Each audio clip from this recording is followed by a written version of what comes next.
ವಿಧಾನಸಭೆಯಲ್ಲಿ CM Siddaramaiah budget ಮೇಲಿನ ಚರ್ಚೆಗೆ ಉತ್ತರವನ್ನ ನೀಡ್ತಾ ಇದ್ದಾರೆ. ಈ ಸಂದರ್ಭದಲ್ಲಿ ಪ್ರತಿಪಕ್ಷ ಸದಸ್ಯರು ಪ್ರತಿಭಟನೆಯನ್ನ ಮಾಡಿದ್ರು. ಇದರ ಮಧ್ಯೆ ಸಿಎಂ ಮಾತು ಮುಂದುವರಿಸಿದ್ರು.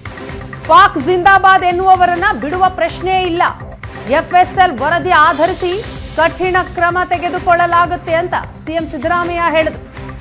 ಈ ವಿಚಾರವನ್ನ ಗಂಭೀರವಾಗಿ ಪರಿಗಣಿಸಿದ್ದೇವೆ.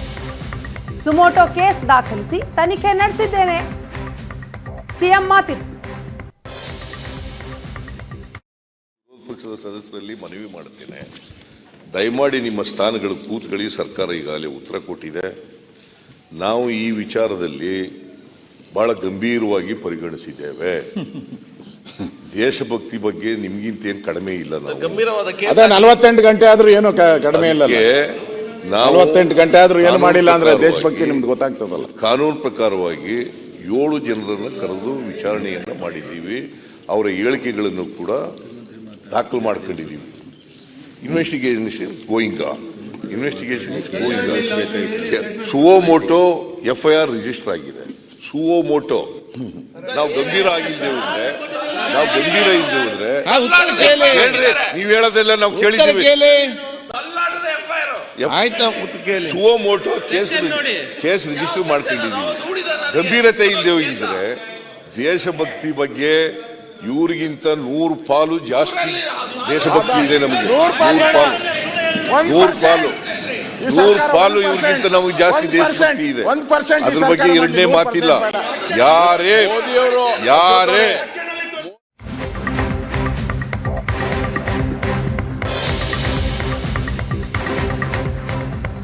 ವಿಧಾನಸೌಧದಲ್ಲಿ ಪಾಕ್ ಪರ ಘೋಷಣೆ ಕೂಗಿದ ಆರೋಪಕ್ಕೆ ಸಂಬಂಧಪಟ್ಟ ಹಾಗೆ ವಿಧಾನಸೌಧ ಪೊಲೀಸರು ತನಿಖೆಯನ್ನ ಚುರುಕುಗೊಳಿಸಿದ್ದಾರೆ. ವಿಡಿಯೋವನ್ನ ಎಫ್ಎಸ್ಎಲ್ಗೆ ರವಾನಿಸಿದ್ದಾರೆ. ಪಾಕಿಸ್ತಾನ ಜಿಂದಾಬಾದ್ ಘೋಷಣೆ ಕೂಗಿರುವ ವಿಡಿಯೋ ಎಫ್ಎಸ್ಎಲ್ಗೆ ರವಾನಿಸಿದ್ದಾರೆ. ವಿಡಿಯೋ ಪರಿಶೀಲನೆ ನಡೆಸಲಿರುವ ಎಫ್ಎಸ್ಎಲ್ ಅಧಿಕಾರಿಗಳು ಪರಿಶೀಲನೆಯ ಬಳಿಕ ಶೀಘ್ರ ಸರ್ಕಾರಕ್ಕೆ ವರದಿ ಸಲ್ಲಿಕೆ ಆಗುತ್ತೆ ಅಂತ ಎಫ್ಎಸ್ಎಲ್ ಅಧಿಕಾರಿಗಳು ಏಷ್ಯಾನೆಟ್ ಸುವರ್ಣ ನ್ಯೂಸ್ಗೆ ಮಾಹಿತಿಯನ್ನ ನೀಡಿದ್ದಾರೆ.